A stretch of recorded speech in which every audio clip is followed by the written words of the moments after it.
The National Bureau of Statistics recently published its first ever state GDP data, which profiled the nominal GDP of 11 of the 36 states of the Federation between 2013 and 2017.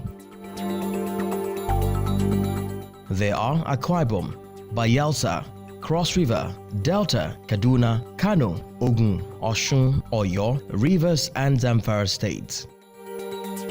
Recall that in 2014, nominal GDP growth for the 11 states averaged 11.5%, similar to plus 11.3% year-on-year national output growth, with Cross River State led the pack with a plus 75.1% year-on-year surge, while Delta State lagged with a minus 12.8% year-on-year decline. In 2015, nominal growth died 5.1% on average for the 11 states versus plus 5.6% year-on-year for national output, amid sharp decline among the 4 oil-rich states. This reflects the impact of 2015 oil crisis.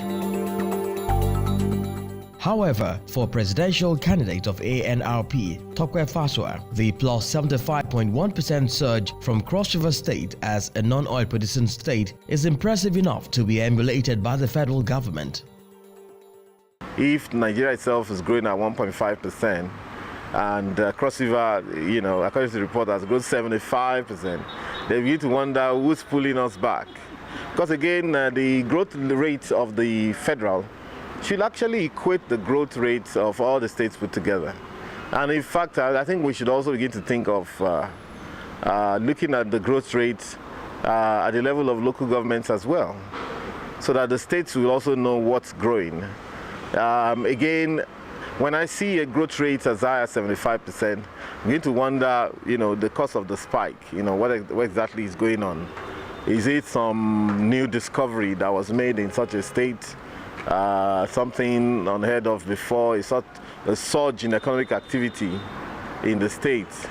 It could also be that the state has borrowed quite a bit of money and is doing a lot of infrastructure all of a sudden, in which case you can have that spot now, but then you see a slowdown later on.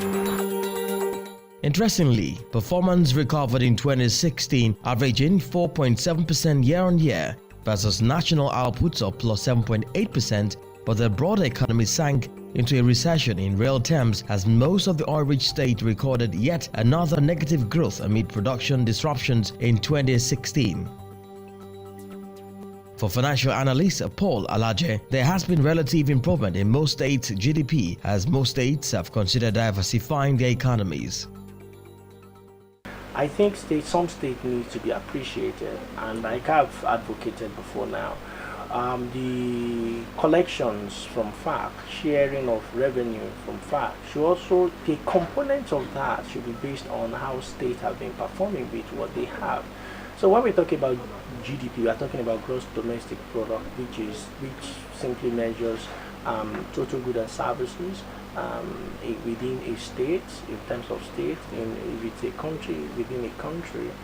So if you look at what has been happening for states that have grown, particularly spotlight on Cross River now, it means the state have encouraged more production. The question is production in what?